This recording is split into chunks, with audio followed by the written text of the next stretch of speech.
Always a good time. That's great. Here we go. We have folks coming in. Hi, welcome everyone. Thanks for joining us this evening. So I think you could all see Leona on our screen. So we have a great working relationship. We've been working a long time on this shared project, Empowering Patients. And it's our public health education program. So one part has been in-person visits before the pandemic, actually getting to see people in the library or in our schools and community centers. But since the start of the pandemic, we've been doing all these talks virtually. And I was just talking to Leona, we're looking forward to a time when we can see you all in person and actually interact a little bit more. Because I can't tell if you're awake or asleep halfway through or at the end. And you're all muted, so I can't hear anyone snoring either. So try to keep you awake, but I'm also want to trying to soothe you and give you some great tips on maintaining our relationships. So a really, really important part of health. So I will just start now. Lisa says that everyone's wide awake, so that's a good sign. Oh, thank you. I'll try to keep it that way. So this presentation is brought to you by the Burnaby Division of Family Practice. So this is a nonprofit group of all the doctors in the Burnaby community that serve our patients who are not only in Burnaby, but throughout all of the province, but mainly in Greater Vancouver. So I'm glad that you can all join us this evening virtually. And this is our website, divisionsbc.ca/Burnaby. You can check our website for actually all the resources from this talk. Leona is going to put it online within the next week, so you can watch the video if you miss any parts. But you don't have to take notes because I made kind of a key point summary for each of our talks. And you'll be able to see our past talks, our recent talks, including my talk from last week on emotional well-being. So our education program includes a number of topics on specific health conditions, but really about the key things that you need to know to look after yourself in partnership with your healthcare providers.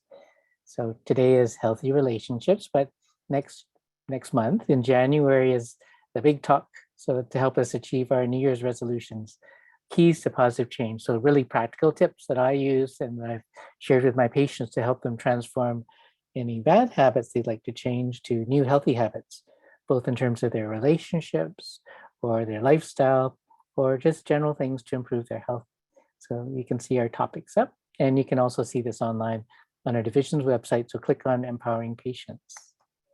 So why are we here? I always think that we're all here because of our parents, and my mom and dad are a big part of why I do what I do and my values. And my mom was a great example of how our circle of caring can gradually expand from our immediate family, because my mom really took super duper care of us, my brother, sister, and my dad as I grew up. And her love expanded to not just our expanding family, but also to her friends and also to our community. She was very active in the senior center in North Burnaby. And she was also really busy with our church as the Sunshine Lady, who would go visit everyone that was sick at the hospital and visit people and give them cards on their birthdays.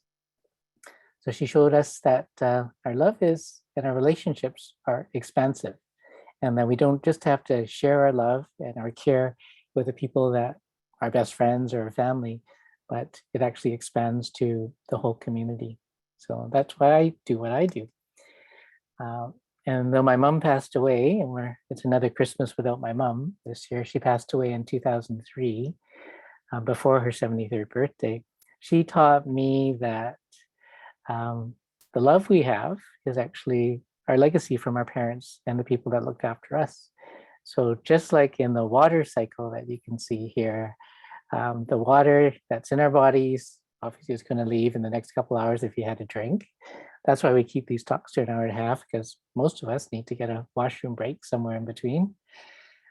So the water in our bodies, 60% of our bodies is water, but we don't keep it all the time. It's kind of cycled off into the toilet, into the sewage system, and then off into evaporating from our reservoirs, into precipitation, into snow, onto our mountains, and somehow it comes back clean into drinking water and the other things we have.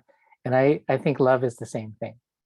So what really strengthened me after my mom passed was that I'm part of my mom's legacy, her legacy of love, and part of this big love cycle that we have. That's a big part of who we are. And we show our caring for other people by loving one another, being kind to one another, and knowing that none of us is completely separate. So that expanding circle of caring, a love cycle that every one of you is a part of. And this is my way of kind of showing my love for each of you and my community. So just like each of us in our individual lives, family doctors care not only about our patients, who are really dear, each one of them to me, but also our community. And I think that's what all of this is about, with the divisions work in our community, both in and out of our medical clinics. And all of us here in our community that we can reach out to is really expanding our care to the future, to children and others in our community that need our extra assistance. So we care about our patients and we care about our community. Today, I'm going to talk about healthy relationships. I'll do just a quick summary of what I see as the 4 foundations of looking after ourselves, the 4 foundations of self-care. I'll talk about why relationships matter and why a doctor is talking about relationships. It's a major part of your physical and emotional well-being. And it's actually a major source for people coming in for problems, medical, physical, or emotional.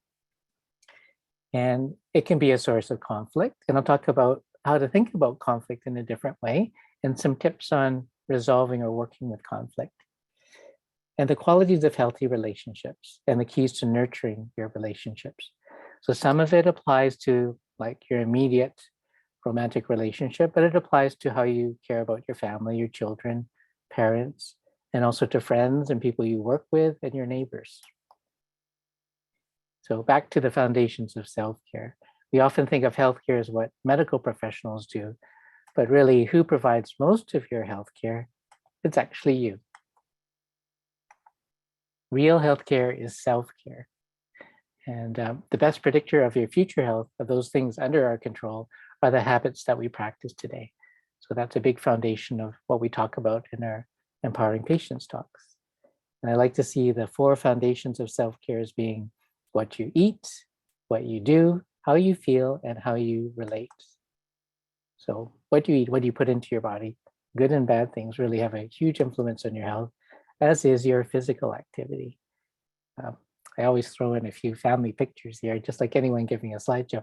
This is my role model for health, my dad, who's really super duper and active.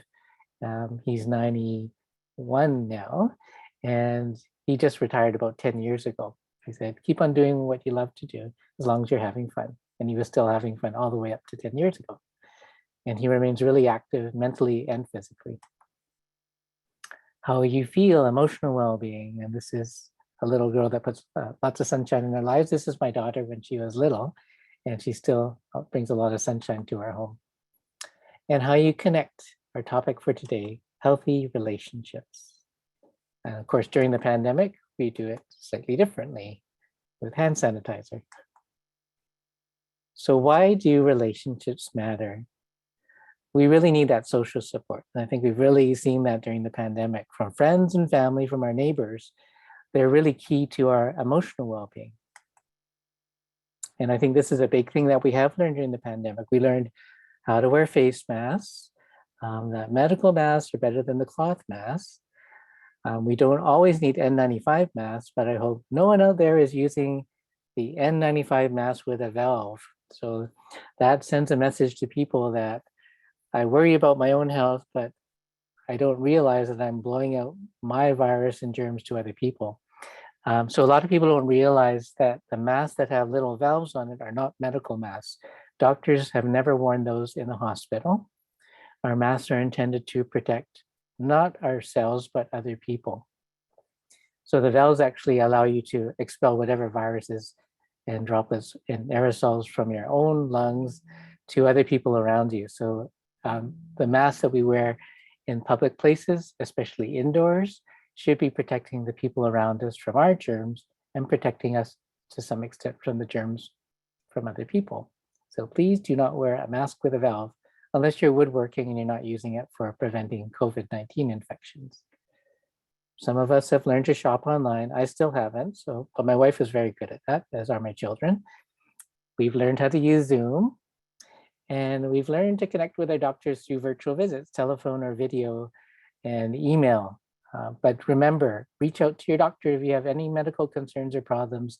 If you're due for your regular checkups, you may call your doctor to see if there's some particular tests that you should be doing at this time. So most doctors' offices, family doctors' offices, are doing in-person visits in addition to the phone, especially when we need to examine a particular thing, because you can't diagnose everything by video or phone. And we've come up with to-do lists that are quite different. So people have been very happy they've been able to go to hockey games again and actually starting to have gatherings. And I have a niece that's getting married in a couple of weeks in Vancouver, very limited number, and everyone's going to be vaccinated and safe distancing. But these are things we never dream of a year ago of actually being able to do. So there's so many things that we want to do, but most importantly, who is on your to be with list? So who are the people that you're missing? Of course, I'm missing all of you because I'd like to see you in person again, and hopefully we can do that within the next year. Have big hopes for 2022. Even bigger than the hopes we had for 2021, when we thought 2020 was a bad year. So that's the big thing. Who do we want to be with? And that reminds us that that's the whole point of life, is our relationships, how we express love to one another. So the big lesson that I learned, and I think all of us have learned, is that we need one another, that we each need to feel understood, valued, and loved. And we need to express our love by being present, by listening well, speaking with kindness, and acting generously. And we need to embrace our loved ones. So that's one of our favorite family pictures. Relationships matter because harmony in your home is essential to your well-being. And conflicts at home or work or school or in your neighborhood are major sources of stress and contribute to a lot of anxiety and mood disorders such as depression. There's this great book that I read a few years ago by Johann Hari, who suffered from depression through much of his life and went on a number of antidepressants. But his take in his book is that part of depression anxiety is a disconnection from a number of important things in your life. Disconnection from meaningful work or activities, from other people, and from meaningful values, and disconnection from your past, including trauma. Disconnection from status and respect, or disconnection from nature, or a disconnection from a hopeful and secure future. And that the cure, a different kind of antidepressant that he discovered, was reconnection to other people, social prescribing, which I often do. I often refer my patients, especially those that are older or new to the community, or recent immigrants that feel very isolated, I refer them often to Burnaby Neighborhood House. We have one in North and South Burnaby. And I'll include the links on here in the handout if you need some social connections in your community. Burnaby Neighborhood House is a wonderful resource. We need to connect with meaningful activity in work and retirement, and connected to our deepest important values. And we need to be connected with joy again, and overcoming our addiction to our individual selves. And we need to restore a positive future. So the pandemic has really emphasized this. Relationships matter because loving friends and family support your health, and your home should be a safe haven for the unpredictable things in the world. So as I promised, you can find help. If you need counseling, if you're a survivor of abuse or someone that's witnessed abuse or violence in the house, Burnaby Family Life is there for you. So there's contact information, including the website. Camry Child and Family Services in South Burnaby, they have a website there. And it's a community-based agency really committed to strengthening individuals and families through a variety of services, including counseling and education and outreach. And then, as I mentioned, Burnaby Neighborhood House in North and South Burnaby. And a great resource that has grown out of the Burnaby Division of Family Practice are the Burnaby Primary Care Networks. So that's not just the Division of Family Practice, but actually working with a lot of community organizations. And they've been a great resource in supporting everyone in our community, especially the more vulnerable, the elderly and the isolated, the homeless, and others who are disadvantaged that have been affected the most by the pandemic. So if you are struggling emotionally, financially, or feeling socially isolated, please check in to the website Burnaby PCN, Primary Care Network.ca. You can also find links right on our Burnaby Division website. So that's been a wonderful group that's really flourished and helped supported so many thousands of people in our community during the pandemic. And Leona also has a link in the chat to our COVID-19 roundup. So that provides you lots of updates and new things about vaccinations and COVID numbers in our community. So it's updated weekly. So if you're interested in getting the latest through the Burnaby Division, check the link that Leona has put on our side there. So healthy relationships. So this isn't my wedding invitation, but we had this on our invitation. Today, I will marry my best friend. I'm sure all of you have seen that before. I'm always surprised how that can get transformed with some couples to what they would put on a divorce party invitation. Today, I divorced my worst enemy. How do people go from best friends to worst enemies? And often it isn't due to necessarily one person doing one bad thing. It's often due to difficulties resolving conflict. So we'll talk about sources of conflict, how we think about conflict, which is totally unavoidable in any kind of relationship because we come from different backgrounds, we have different values, and we need to communicate in a healthy way. And there will be differences that we need to find resolution with. So how do you think of conflict? Does the alarm go off? Or do you embrace and welcome it, which is kind of a rare response? So we each have our own way of managing conflict. And we might do this in different situations, depending if it's at work or it's at home. So one way of managing conflict is just to avoid it at all costs and just hide our heads in the sand, or just accommodate and go along with the angrier person or the more dominant person is wanting. We might compromise, which is okay and reasonable in some cases, but not to compromise what your most important needs or your most important values. Or we can compete in kind of a win-lose type of battle, or we can collaborate and think in a win-win way. How can everyone benefit, or how can we work together? And what can I learn from this relationship or from our differences? So kind of think about how you approach things. And we all avoid at times and accommodate if we need to, and compromise when we need to as well. Do you compete, or with your partner and people that have a long-term close relationship? Hopefully we learn to collaborate and find ways of doing that. So conflict is part of being human and living with other humans. It's an unavoidable reality of living together. And it isn't always a bad thing.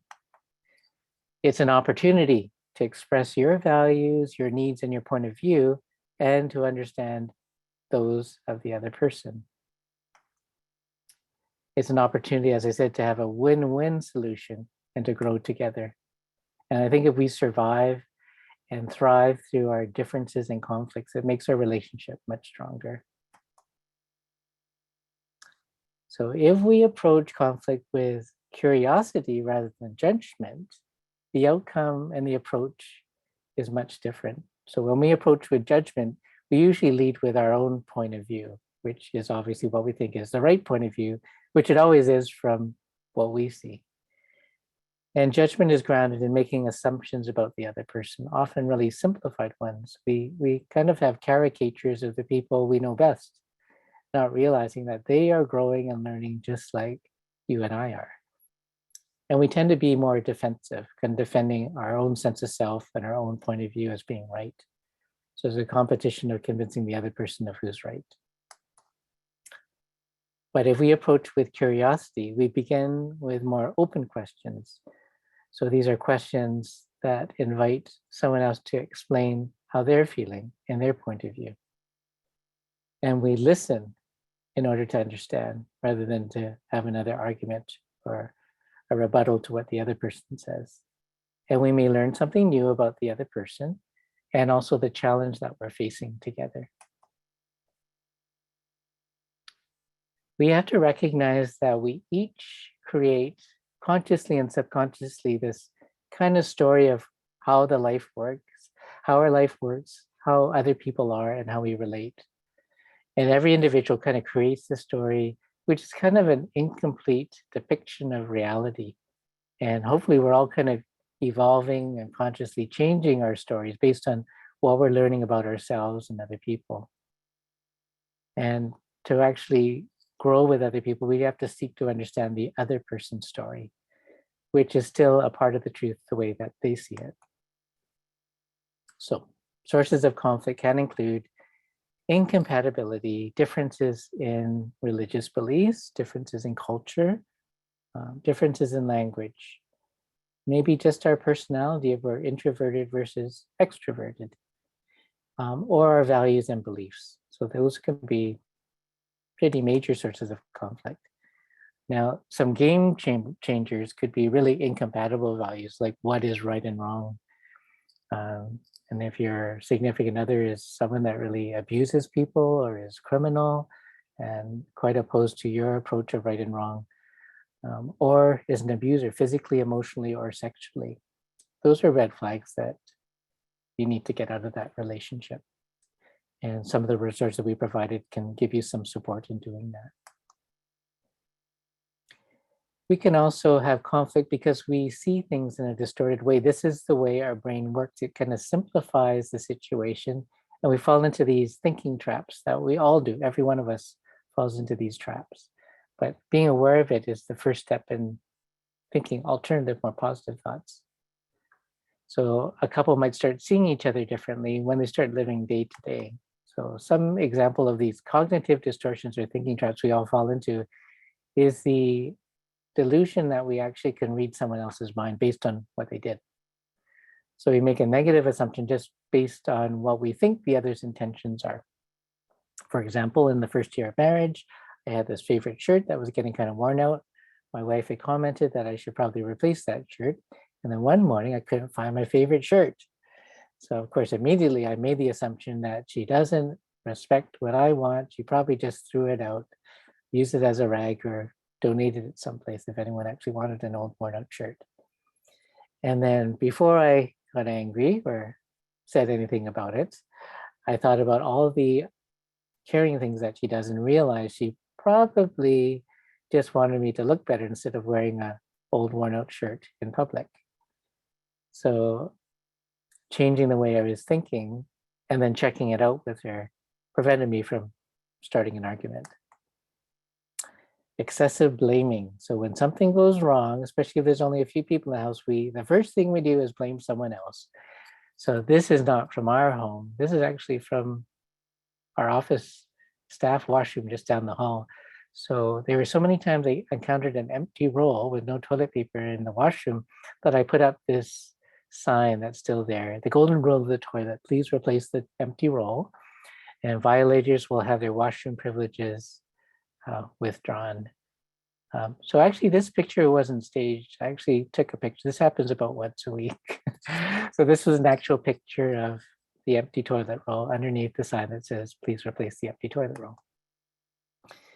And of course, everyone has a preference of how they like the toilet seat. So we find it up and down, although we've come to the consensus in our home that the proper position is down. If anyone lifts it up, then they can put it down. But of course, I actually found our office toilet seat in a diagonal, and that's just dangerous. So that's not a compromise. We're all guilty of all or nothing thinking, just seeing all the bad and then none of the good in the other person. And this gets back to our natural negativity bias, which has helped us survive, kind of picking up things that are wrong in our environment or with another person so that we can avoid danger and know when something is going wrong.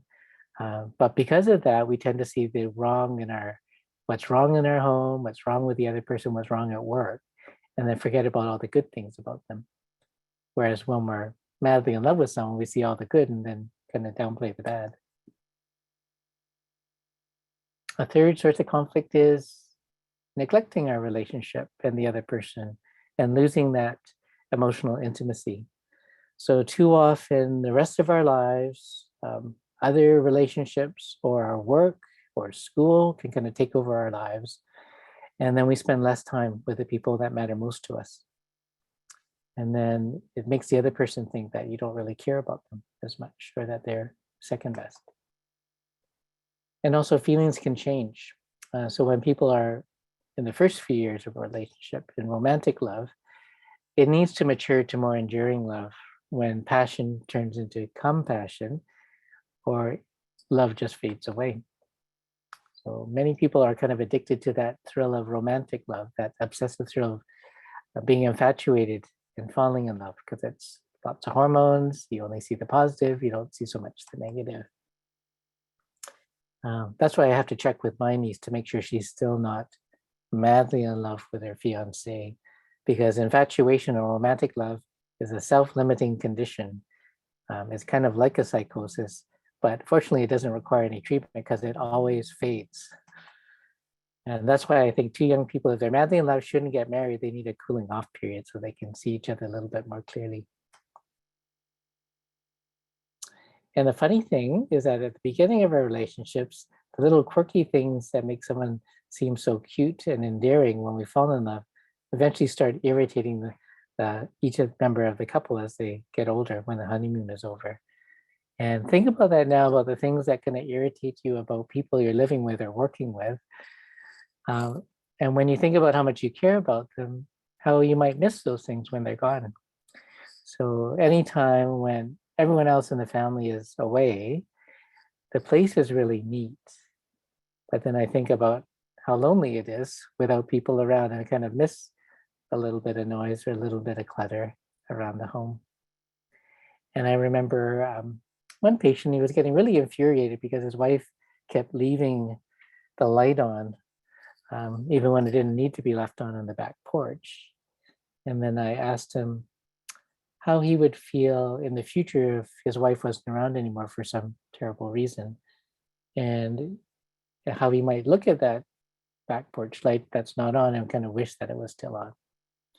So the things that kind of irritate us now might be the things that we miss when our loved ones are gone. So it's another way of kind of reframing when we're getting a little bit irritated by those little quirky things that make people individual and human. Our relationships with everyone, family, friends, neighbors, coworkers, are subject to change. Like our adorable little baby will turn into a cute toddler, and then kind of a smart alecky teen that doesn't want to spend any time with us, and then hopefully flourish like my kids into wonderful young adults that I'm really happy we're such a close family. We can become engaged in new interests and activities, and if we don't work on things and foster a positive relationship, we can drift apart. And if we stop doing enjoyable things together, we can just get in each other's ways. So hopefully you can see this. The qualities of healthy relationships. So mutual respect, which everyone deserves. A commitment to one another, to our relationship, and to our family. It includes relationships at work as well, that we have to foster unconditional positive regard, give people the benefit of the doubt, and learn to resolve conflict in a healthy, kind, and respectful way with collaboration, not competition. It requires acceptance and management of our differences that really make us unique, and mutual positive regard, unconditional love. So mutual respect for our individuality, for our individual feelings and our ideas, our points of view. And we show this respect through our speech and our actions. Commitment to one another, a relationship in our family. So we express that commitment by spending time, as I mentioned, by doing thoughtful things, by being patient, by making an effort and working together.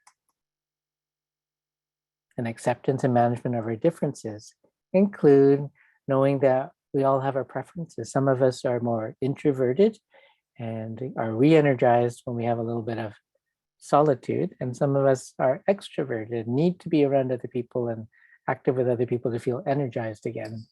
We all have our little passions and preferences, our spiritual beliefs, our own customs, and our own languages of love. And we bring that in our interactions with others. We all come from a different family, culture, and background, how we express affection to one another. So this is a book my wife put into my Christmas stocking about 10 years ago, The 5 Languages of Love by Gary Chapman. So this is kind of a simplification, but each of us comes from a family background where this is the way we express affection or love to one another. And if we get married or meet someone else, they express and feel love from others in a different mode. So sometimes we sink and sometimes we don't. So some of us need to hear words of affection and to be spoken to in a kind tone rather than a harsh tone, and to hear positive compliments rather than just criticism, or to hear the word, I love you. Others really need that quality of time, express love by spending time together. Others like physical expressions of affection, like gifts and flowers, presents. And others, it's acts of service, things we do for one another to make their life a little more easy, like making them a cup of coffee or making them breakfast or folding the laundry for them. And important also to most is physical touch, but not to all. So someone might be more physically affectionate and want to feel that in order to feel loved, with lots of hugs and kisses. And others want to actually hear that in words or feel it by someone spending time with them. And it's really sad that two people can be loving each other a lot, but the other doesn't know how much they love because we're expressing it in different ways and not in their own language. So this might be a nice little exercise this weekend to sit down with your significant other and talk about how you express love and how the other person likes to feel love and express love in return. And there'll probably be little subtle differences in how you each do it, but it's good to know so that you can use a different language, your partner's language. This gets to that difference between introverts and extroverts. So Susan Cain is an introvert who did a TED Talk, ironically, on the power of introverts. So her book is Quiet, the Power of Introverts in a World That Can't Stop Talking, because we live in a world that really emphasizes extroverts. So extroverts are people that are energized by being around other people, but introverts, on the opposite, need solitude in order to recharge. They would be really exhausted by a party, while an extrovert will feel really pooped out just sitting reading a book at home. So extroverts need to speak in order to think. That's a simplification, but introverts like to think things out before they actually speak. So it's quite challenging at work if there's meetings, because introverts can see someone thinking out loud if they're an extrovert and gets a little drained from all the conversation. Well, as introverts will kind of think about what they're going to say before they actually say it. And extroverts will kind of be wondering what they're saying until the introvert actually talks. So a lot of couples are in different places on the introversion extroversion scale. So with acceptance and understanding of that, we can complement one another and kind of balance between going out and having parties, being around other people, going shopping, versus having some quiet time, watching Netflix or reading books together. And that tricky thing of unconditional love, which is quite different from romantic love, which is more being madly in love with someone that's young and attractive and interesting. So unconditional love is mutual positive regard, compassion and real caring for their well-being or their suffering, and just that natural goodwill. And there are actual ways of nurturing that unconditional love beyond your immediate family and friends. So I'll guide you through that exercise. It actually works amazingly well. So these are just some thoughts, words that I use just to kind of induce that warm, unconditional love towards someone else. Well, I would first visualize. So I'd like you to visualize someone that you love. Maybe it's a child in your family that you love just unconditionally. Like they just make you smile when you imagine their face. So I'd like you to imagine their face in front of you. And just say these words with the same sentiments. May you be happy and healthy, peaceful and safe. So you can just imagine them in front of you. You can close your eyes and just imagine that lovely person that you just love to pieces, that makes you smile all the time. May you be happy and healthy, peaceful and safe. And that's really easy to do. That comes really naturally. Now I'd like you to imagine someone. So maybe it's a friend that you haven't seen for a long time, or it could be kind of a neutral person, like a neighbor that you don't really talk to very much as well. So your feelings are kind of neutral. And just if you practice this for 5 minutes every day, just imagining their face when they're not there, being in front of you, and just wishing, may you be happy and healthy, peaceful and safe. Just repeating that to yourself while you're imagining this neutral person who could be the barista at the Starbucks that you haven't really had any conversation with, or the mail person or the Amazon person that's delivered packages to you. Just imagine them and just wishing them happiness and health and peace and safety.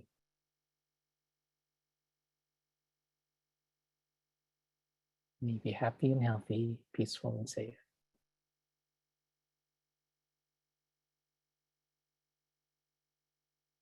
And if you practice this for 5 minutes and focus on that one person, imagine them in your head, 5 days, just one, less than a week, it's been found to really nurture positive feelings towards that other person, even though they haven't done anything differently. You start seeing them in a different way and responding to them in a different way. And then the challenge is to imagine someone that you occasionally have a disagreement with at work or at home or at school, and then imagining them and then wishing them, may you be happy and healthy, peaceful and safe. So that might take a little bit longer, maybe 10 minutes a day, imagining that and doing it for a whole week. But it has been shown to change how we feel towards that other person. Because why wouldn't we want to wish happiness and health and peace and safety to other people? So by the way, I was wishing these same things towards all of you while you were doing that little meditation. So another meditation that's even more effective is to imagine someone that you may have had a minor conflict with, and to do this kind of meditation. So I'd like you to bring someone into mind, not someone that is your worst enemy, but someone that you've had a disagreement with and a little bit of bad feeling, but not full out hatred. And just imagine this person in front of you. And just say to yourself, this person was once a baby held in the arms of a mother and father who loved him or her dearly, was helpless and loved.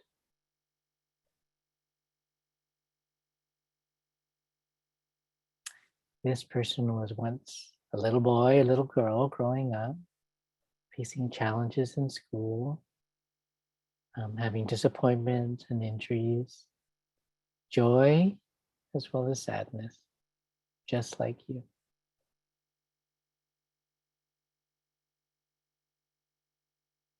This person has had dreams and ambitions and hopes. And this person has also had heartbreak and sorrow and grief, just like you.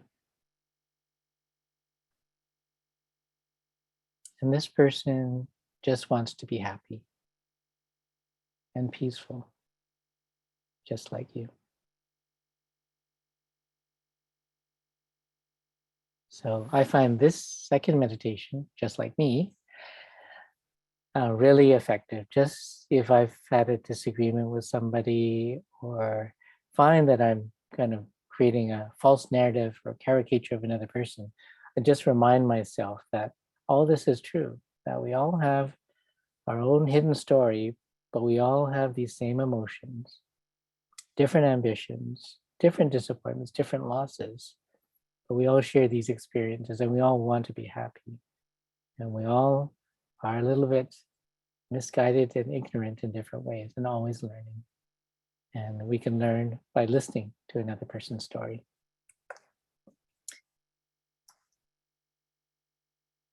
So we can nurture our relationship by fostering more emotional intimacy and connection. So with those in your home, agree on checking in every day, kind of a routine. How are you feeling? How was your day? And be prepared to listen to the hard things in the day, just listening. You don't have to give them a solution, but just knowing that they're understood. Not while we're reading the paper or watching a TV show, but really listening mindfully, because we all need to feel understood.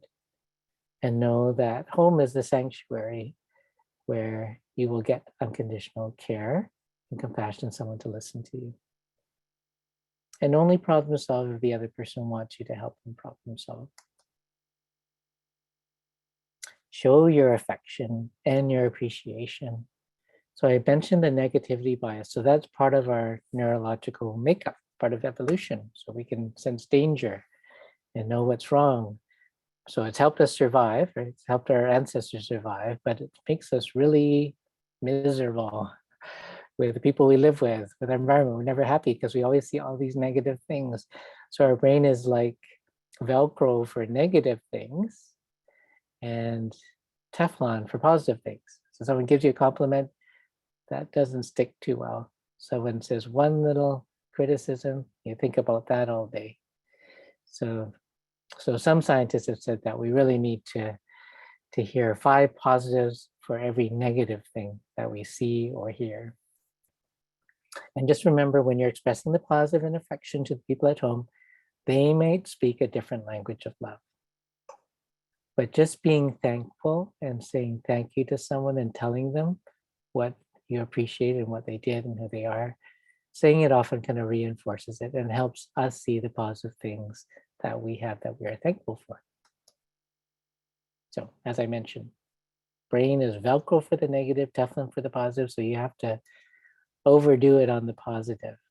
This will make you want to not say that negative thing if you have to come up with 5 positive things, because it's so much harder. Schedule regular time with family and your good friends, and commit the time to who matters most. Don't wait till there's time, because there's never any time at the end. You have to make time. So schedule your time with your family and your friends and with things that matter most to you. You know, the last thing you want to hear at someone's eulogy is that they worked really hard. You want to hear that they spent time, quality time with their family, and showed how much they cared. And we need to communicate in a healthy way. So if you're angry, take a deep breath and let that anger cool before you react. Because as adults, we act like children when we're angry, because that emotion can really hijack our brain. We need to acknowledge the other person's feelings and try to see things from their point of view so that we understand.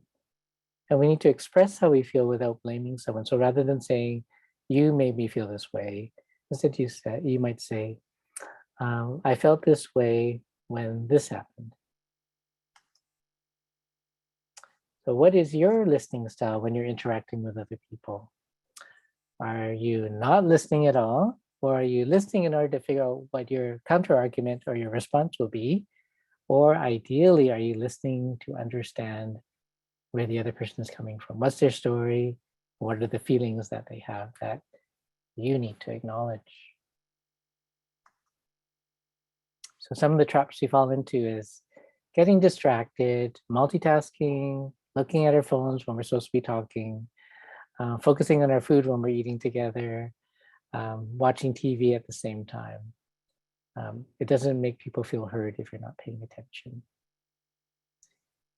If you have a lot of interruptions, that can get in the way of listening.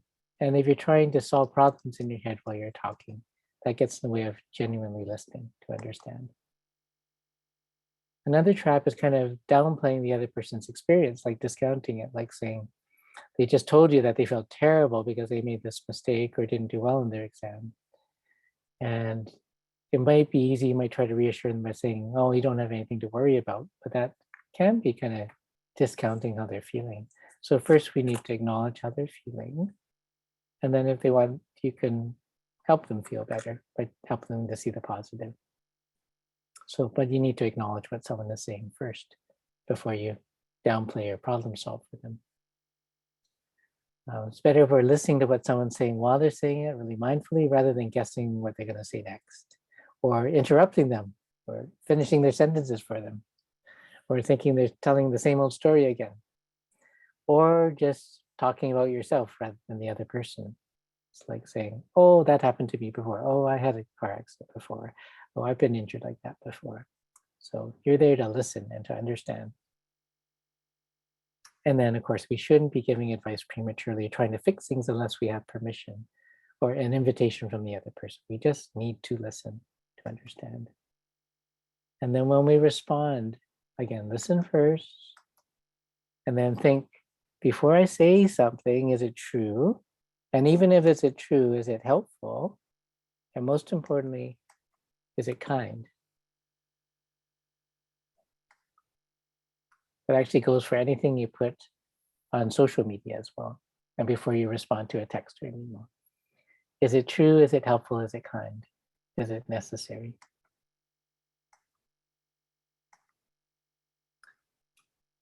So root cause analysis is what I learned in this leadership and management program that I was sponsored for through the Burnaby Divisions of Family Practice, because I was on the board and one of the medical leads at the beginning.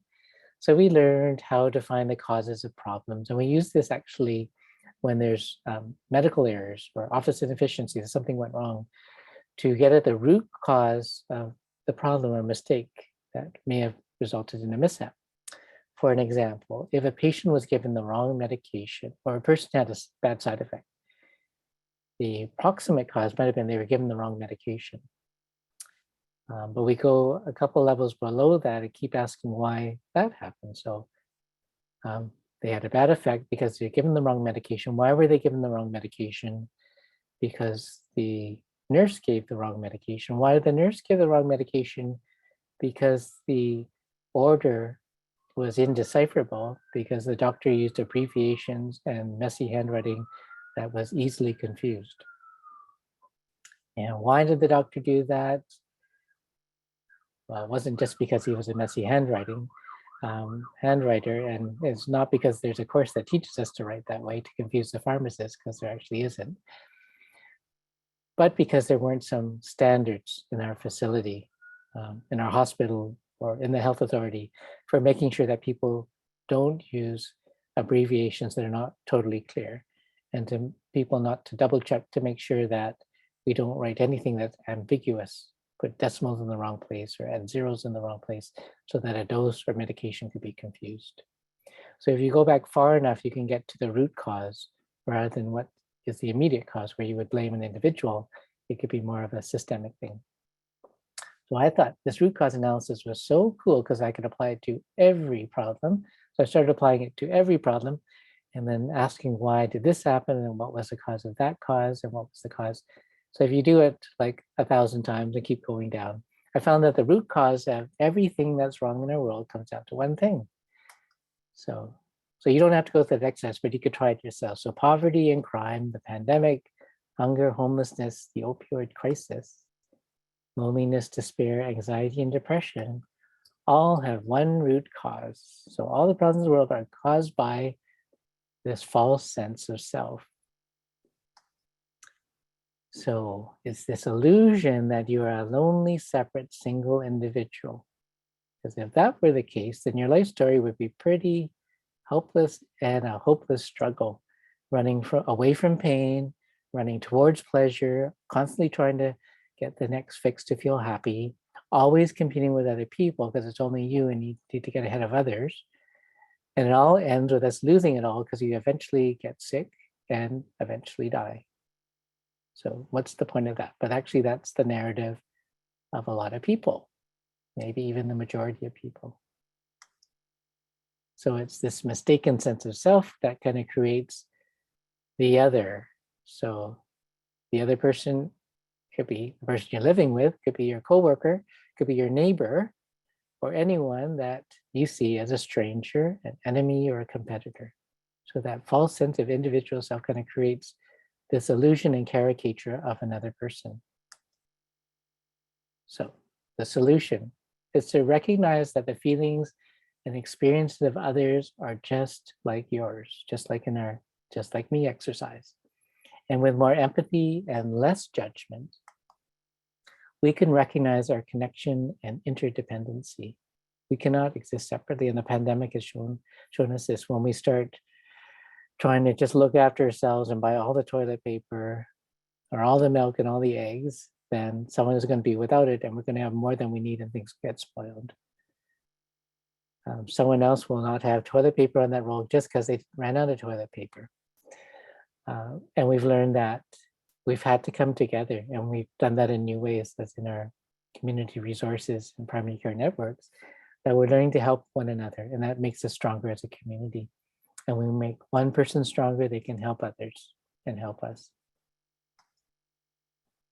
We have to recognize we share our challenges, and the great problems of our world cannot be solved without our collective creativity and collaboration.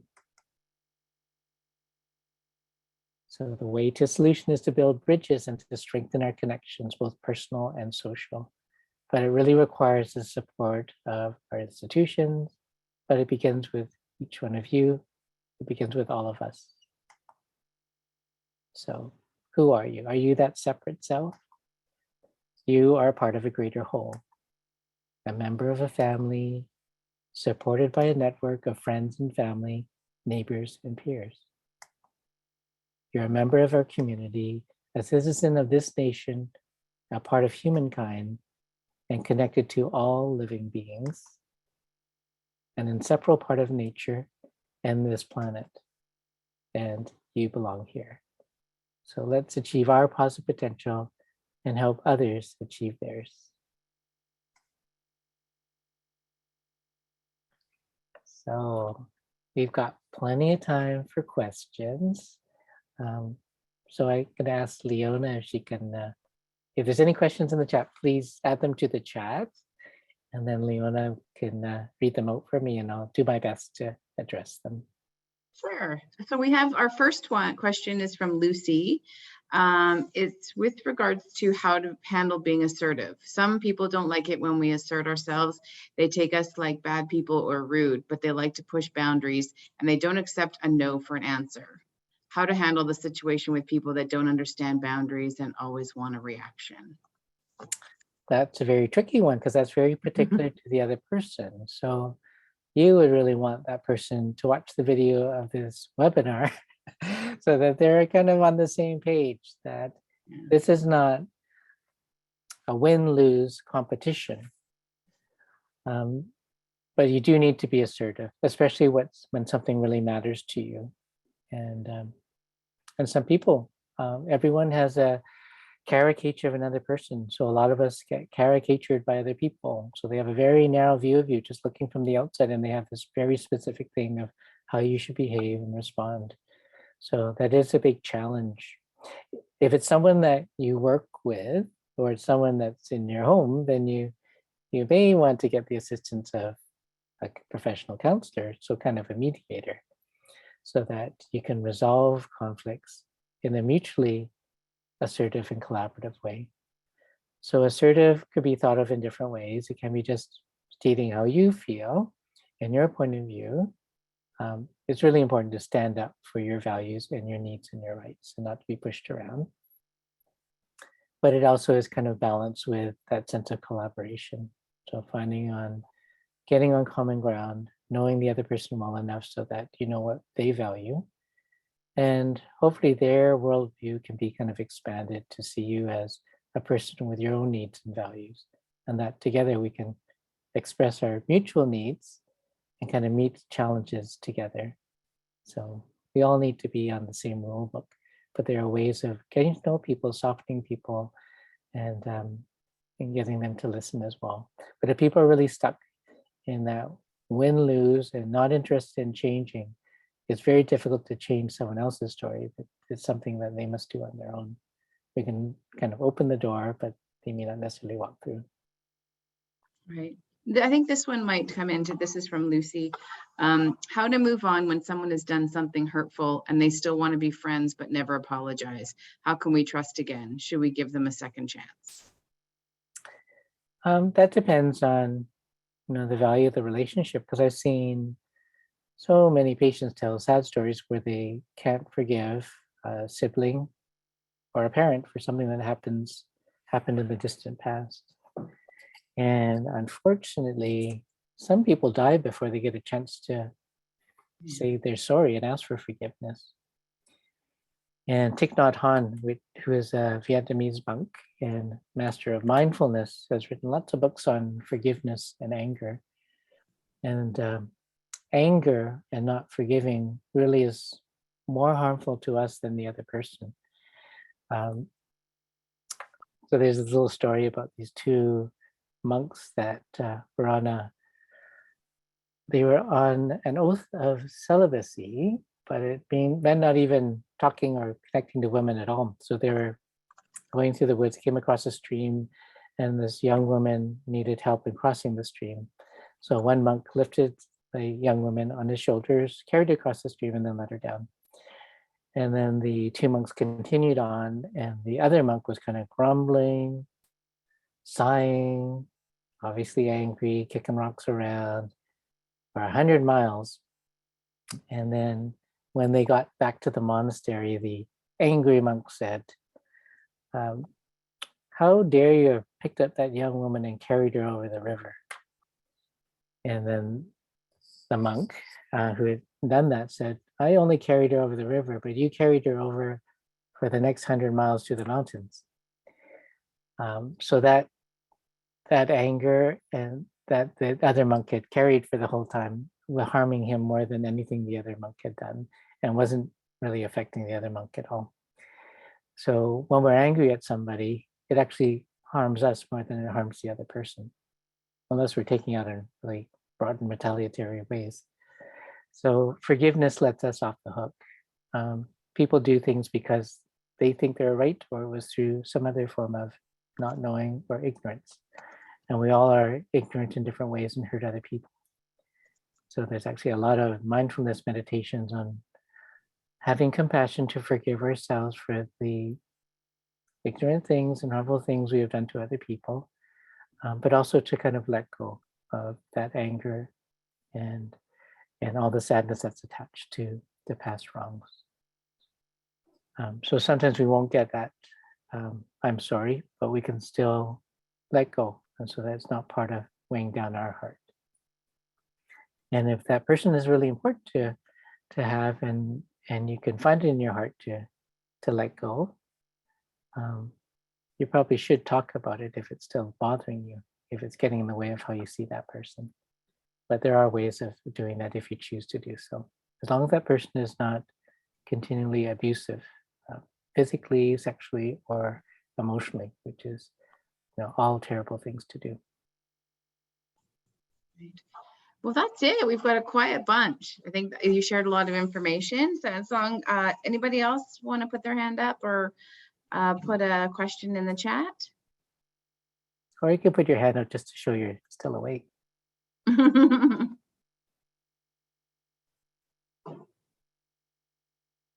Craig raised his hand. Does it mean he's still awake? Or you have a question?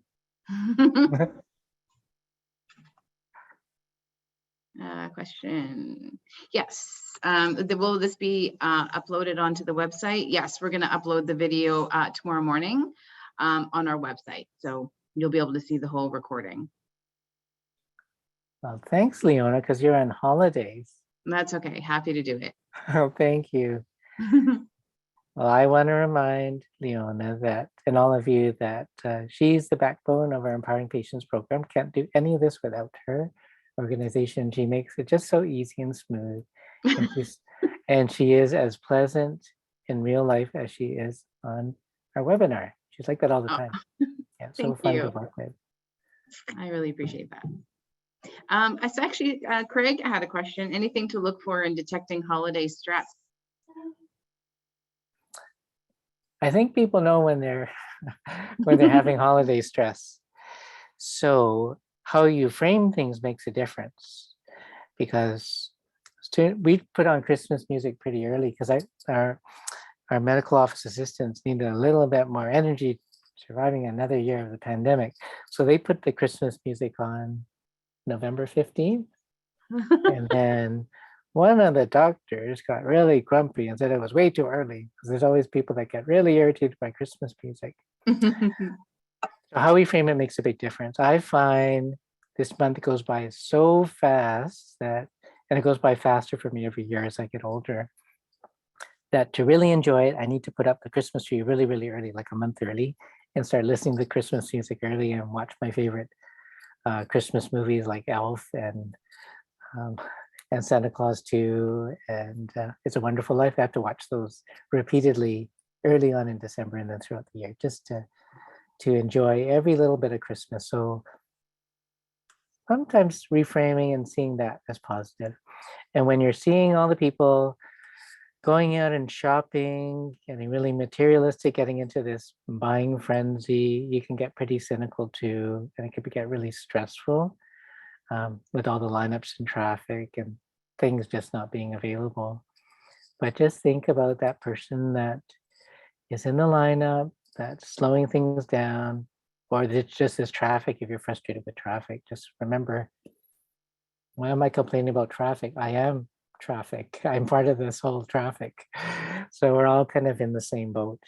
And the reason that we're spending a little bit of time buying little gifts for people with love is just to show our affection and appreciation for them. That it's not just because of the commercials we see on TV, but it makes a big difference to just express things. And if it gets too stressful, I think it's good for families to talk about kind of downsizing or putting limits on how much they're spending on Christmas, so it doesn't cause a lot of financial stress, especially during this past year with the pandemic, where it's been a real stress in finding things. Like people might be just happy to get some toilet paper in their stocking this year, or finding toilet paper on the empty roll instead. Everyone's got their trigger, right?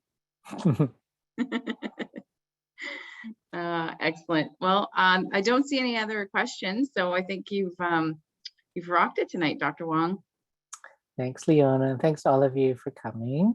And please share anything that's helpful to the people that you care about, and knowing that you're part of caring for our community and caring for your loved ones and friends and neighbors as well. And wish all of you a really healthy and happy and safe new year and lots of peace. Oh, is there a question from Mubina, or is she just saying she's awake? Mubina, did you have a question? Oh, yes. Let me see here. There you go. Did you have a question? You can unmute if you'd like. Can you hear me? Yeah, Hi, definitely. Mubina. I realized, hello, sorry, I realized that the question's already done, but it just popped in. How would we go about inspiring, say, family or even friends to engage in something like watching and listening to this talk when they have no interest and think they are right and their way is the only way? Well, if they care about you, say, I found this so helpful. So if you want to understand me, watch this video. Or I think this would be really helpful. So kind of the stealth way, like patients will ask, how do I get my husband to recognize that he's actually depressed? And I said, well, you can leave this depression questionnaire on the toilet seat, or on the where the people put their reading material in the toilet. And then I kind of come across it and see it, or just stealthily leave these little brochures or reading material, and then hide all the other reading materials so they can't read anything else. So people that are really constipated, that's a great kind of subliminal way of just exposing them to information. And if you want them to read something that's more extensive, you could just not leave any toilet paper there. They could be there a long time. Okay, thank you. I've tried most of those except the last part, the lack of toilet paper. So we'll give that a shot. Good luck, Mumina. Thank you so much. Thank you, everyone. Thank you. Okay, well, I think that about covers it. If nobody else has any other questions, as for those of you that are new, when I close down the webinar, there's going to be just a quick few questions. I think it's 6 or 7 questions, just a survey on what you thought of the seminar. It just really helps us in our planning, and yeah, that would be great. Yeah, please be kind so I have a job in January. Yeah, I'm kidding. Be me honest. too. Be honest so I could do it better next time. Thanks. Yeah. Excellent. Well, thank you guys. Thank you for tuning in. We're going to call it. We're half an hour early. Oh no, I thought I jam-packed tons of information on these slides. There's a lot of great information in there. So yeah, the slides will be up there tomorrow morning as well. So all the links will be available for you to peruse and share as you like. Okay. Oh, did Mubina have another question? I see your hand is raised, but sometimes it gets stuck. I think it's on just, Zoom. it's stuck. Yeah. Yeah, I had my hand stuck like that before. It's really, really painful. Great. Excellent. Well, good night, everybody. Okay, good night. Have a wonderful holiday. Happy holidays. Take care.